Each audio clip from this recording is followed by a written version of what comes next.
A 12 Bravo is a combat engineer, and their primary duties are going to be things like construction of fighting positions, in placing bridges, in placing explosives and detonating explosives, and a lot more.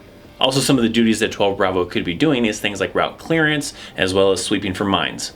This MOS is available to enlisted soldiers on the active duty side, as well as the National Guard and Reserves. To qualify for this MOS, you must take the ASVAB test and score at least a 87 in the combat section. Now, the combat section is made up of several sections, such as word knowledge, paragraph comprehension, auto and shop, and mechanical comprehension.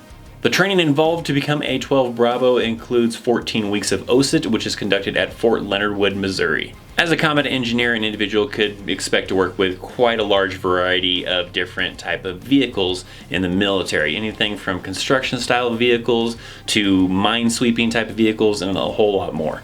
So I've worked with a few engineers here and there, and they really do have a very wide kind of range of jobs that they will do based on the unit that they're in and what kind of team they get assigned to as a 12 Bravo. Because I mean, they could be doing things from, working route clearance or doing construction, and that's mainly the two I've usually worked with, is individuals doing route clearance while in Iraq or just as training, or doing a lot of construction jobs. They'll do things like repaving a parking lot or just smoothing out some gravel, or even construction on buildings and a lot of other structures around base.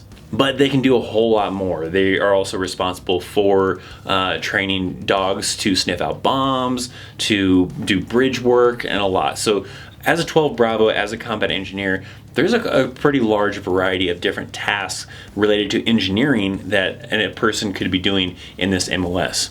Now, outside of the Army, there are quite a few jobs that possibly could be available based on that individual's experience. Construction, if they were one of those individuals that were maybe, working with bomb sniffing dogs, there's obviously a lot of security jobs they could possibly get into, that bridge lane stuff, things with explosives. So as a combat engineer, I'm sure you probably could have a very large pool of possible civilian jobs to be able to transfer in, as well as just being able to share your military knowledge and experience as a combat engineer in the civilian world for multiple jobs, especially like working on base to help train other engineers or other units to be able to be ready for the fight. So there you go, that is the MOS of a 12 Bravo. For more information than just that, I always recommend that you talk to an Army recruiter to find out more details and see if there's any updates to the information that I am providing here in this video. Down in the comment section down below, if you have any additional questions about a combat engineer as a 12 Bravo, leave them down below. I'll do my best to try to answer them or research the answer to that, as well as any of my soldiers out there currently or previously that were in that MOS as a 12 Bravo as a combat engineer. Leave maybe some of your opinions or your experiences as a combat engineer that maybe future soldiers could possibly read about and get a little bit of insight as to what the lifestyle was like as an engineer.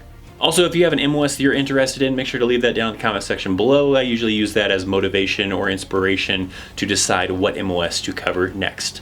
So if you enjoyed this video, make sure to give it a thumbs up. I got a couple of videos over here that you might want to check out, and down in the description below, I got links to my social media, Patreon, and more.